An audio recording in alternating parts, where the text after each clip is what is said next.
ഇനി ത്രിവർണ പതാക, മുകളിൽ കുങ്കുമം, അടിയിൽ പച്ച, നടുക്ക് വെള്ള.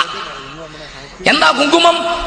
ധീരതയെയും ത്യാഗസന്നദ്ധതയെയും സൂചിപ്പിക്കുന്നു. അടിക്കാനും ഇടിക്കാനും തല്ലാനും കുത്താനും കഴിവുള്ളവനാണ് മുകളിൽ കാണുന്ന ഈ കുങ്കുമം.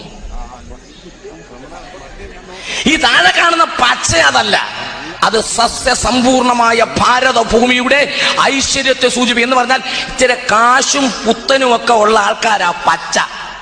പിടി കിട്ടിയോ? പക്ഷെ നടുക്കത്തെ വെള്ളയുണ്ടല്ലോ, അത് നമ്മളാ. മനസ്സിലായവർക്ക് ആ ദൈവത്തെ സ്തുതിക്കുന്നു. വെള്ള നടുക്ക് വന്നതിനാൽ ദൈവത്തെ വാഴ്ത്തുകയാണ്. ദേശീയ പതാകയുടെ നടുക്ക് വെള്ള കൊണ്ടുവന്ന എന്റെ ദൈവത്തിന് സ്തോത്രം. വെള്ള കൊണ്ടുവന്ന എന്റെ ദൈവത്തിന് സ്തോത്രം. തീർന്നില്ല.